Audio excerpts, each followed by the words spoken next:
Hi aspirants, welcome to Daily Aspirants World. 12th August 2026 most important updates. CGL, UPSC, banking, railway exams కి చాలా important updates. Last లో quiz కూడా ఉంటుంది. Video miss అవ్వకండి, full గా చూడండి. ఈ వీడియో లైక్ చేసి మీ ఫ్రెండ్స్ కూడా షేర్ చేయండి. ఆగస్ట్ 2026 లో భారీ పరిశ్రమ మంత్రిత్వ శాఖ పీఎం ఈ డ్రైవ్ పథకాన్ని సవరించింది. ఎలక్ట్రిక్ 2 చక్రాల వాహనాల ప్రోత్సాహకాన్ని ప్రతి కిలోవాట్ గంటకు 2500గా, వాహనం ఒక్కదానికి గరిష్టంగా 5000గా నిర్ణయించింది. ఈ పథకం 2025 ఏప్రిల్ నుండి 2028 మార్చి వరకు అమల్లో ఉంటుంది. పీఎం ఈ డ్రైవ్ పథకం లక్ష్యం ఎలక్ట్రిక్ వాహనాల వినియోగం, ఛార్జింగ్ మౌలిక సదుపాయాలు, తయారీ రంగ అభివృద్ధి వేగవంతం చేయడం. న్యూఢిల్లీలోని భారత్ మండపంలో జీఏఎం 10వ వార్షికోత్సవం ఘనంగా జరిగింది. వాణిజ్య మంత్రి పీయూష్ గోయల్ ఉత్తమ కొనుగోలుదారులు, విక్రేతలకు పురస్కారాలు అందజేశారు. జీఏఎం ప్లాట్ఫామ్ ను మరింత సులభం, పారదర్శకం, ఆధారితంగా మార్చే లక్ష్యాన్ని ఆయన వివరించారు. ఈ వేడుకలో my stamp 14550 help desk number, GM ప్రయాణంపై చిత్రం విడుదల చేశారు. గణాంకాల మంత్రిత్వ శాఖ పిఎల్ఎఫ్ఎస్ త్రైమాసిక నివేదిక ఏప్రిల్ టు జూన్ 2026 విడుదల చేసింది. 15 ఏళ్లు పైబడిన వయసు గల వ్యక్తుల నిరుద్యోగ రేటు 5.4% కు పెరిగింది. మొత్తం కార్మిక శక్తి పాల్గొనిక రేటు 54.6% గా నమోదైంది. గ్రామీణ ఎల్ఎఫ్పిఆర్ 56.9% గా, పట్టణ ఎల్ఎఫ్పిఆర్ 50.2% గా ఉంది. న్యూఢిల్లీలోని వాణిజ్య భవన్ లో ఎంఎస్ఎంఈ మరియు డిపిఐఐటి మంత్రిత్వ శాఖలో ఎంఓయూ పై సంతకం చేశాయి. ఈ ఒప్పందం భారత జీఐ ఉత్పత్తుల వాణిజ్యీకరణ, ప్రామాణీకరణ, మార్కెట్ ప్రాప్తిని వేగవంతం చేయడమే లక్ష్యం. భారత్ జీఐ బ్యానర్ కింద జీఐ ఉత్పత్తులను దేశీయ, అంతర్జాతీయ వేదికలపై ప్రోత్సహించనున్నారు.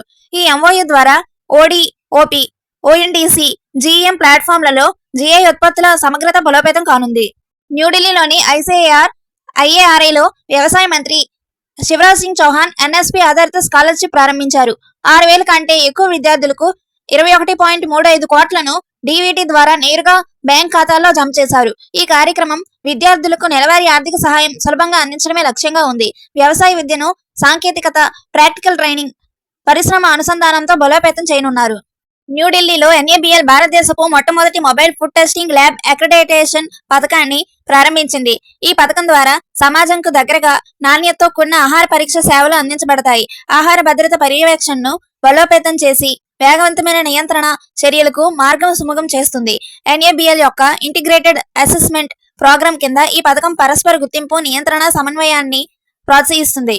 గణాంకాల మంత్రిత్వ శాఖ ఐడియాస్ మరియు ఐఎస్ఐ కోల్కతాతో 2 ఎంఓయూలు కుదుర్చుకుంది. ఈ ఒప్పందం డేటా ఆధారిత గణాంక విశ్లేషణను బలోపేతం చేయడమే లక్ష్యంగా ఉంది.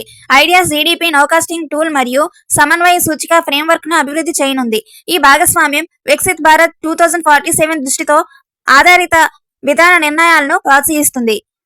భారత ప్రభుత్వం ఐక్యరాజ్య సమితి జెనీవా కార్యాలయానికి 5 నెమళ్లు బహుమతిగా అందించింది. వీటిలో 4 నీలి నెమళ్లు, ఒక అరుదైన తెల్లని రెక్కల మగనెమలి ఉన్నాయి.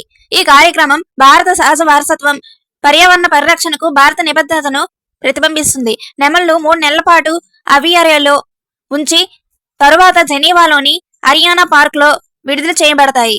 ఆగస్ట్ 2026 లో భారత ఎయిర్టెల్ బిజినెస్ మరియు ఐటీఐ లిమిటెడ్ భారత ఎంటర్ప్రైజ్ డిజిటల్ ట్రాన్స్ఫర్మేషన్ కోసం వ్యూహాత్మక భాగస్వామ్యం కుదుర్చుకున్నాయి. ఈ సహకారం డేటా సెంటర్లు, సార్వభౌమ cloud, AI, IoT, cyber security మరియు ఎల్ఈఓ శాటిలైట్ సేవలను బలోపేతం చేస్తుంది. ఆప్టికల్ ఫైబర్, జీపీఓఎన్, ఎస్డీ వ్యాన్ మరియు ప్రైవేట్ 4G or 5G నెట్వర్క్ల ద్వారా భారత డిజిటల్ ఇన్ఫ్రాస్ట్రక్చర్ ను బలపరుస్తుంది. బ్యాంకింగ్, పిఎస్సీలు, రక్షణ మరియు భద్రత రంగాలకు మద్దతు ఇస్తూ మేక్ ఇన్ ఇండియా మరియు ఆత్మనిర్భర్ భారత్ లక్ష్యాలను ప్రోత్సహిస్తుంది. ఆగస్ట్ 2026 లో అదానీ పోర్ట్ సిటీ లిమిటెడ్ తన కొత్త సబ్సిడరీ ఏఏసీఎల్ గ్లోబల్ ఐఎఫ్ఎస్సి లిమిటెడ్ ను స్థాపించింది. ఈ సంస్థ ఇంటర్నేషనల్ ఫైనాన్షియల్ సర్వీసెస్ సెంటర్ నియామకాల కింద గ్లోబల్ ట్రెజరీ సెంటర్ గా పనిచేస్తుంది. కొత్త సంస్థ 5 లక్షల పెయిడ్ క్యాపిటల్ తో నిర్మించబడుతుంది, 50,000 ఈక్విటీ షేర్లతో కలిపి. అదానీ ఎయిర్పోర్ట్ హోల్డింగ్స్ లిమిటెడ్ భారతదేశంలో పెద్ద ప్రైవేట్ ఎయిర్పోర్ట్ ఆపరేటర్ గా అహ్మదాబాద్ లో ప్రధాన కార్యాలయాన్ని నిర్వహిస్తుంది.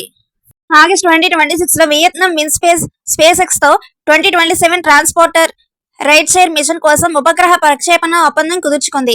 ఈ ప్రాజెక్టు వియత్నాం స్వదేశీ అంతరిక్ష సామర్థ్యాలను పెంపొందించి ఉపగ్రహ ఇంజనీరింగ్ నైపుణ్యాలను బలోపేతం చేయడమే లక్ష్యం.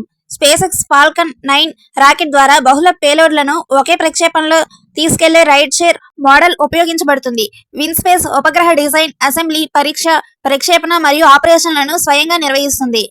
క్విజ్. ఈ క్వశ్చన్స్ ఆన్సర్స్ ని కమెంట్స్ లో చెప్పండి. 13 ఆగస్ట్ 2026 మోస్ట్ ఇంపార్టెంట్ అప్డేట్స్ కోసం ఇప్పుడే మన ఛానల్ ని లైక్ చేయండి, షేర్ చేయండి, సబ్స్క్రైబ్ చేయండి. Thank you.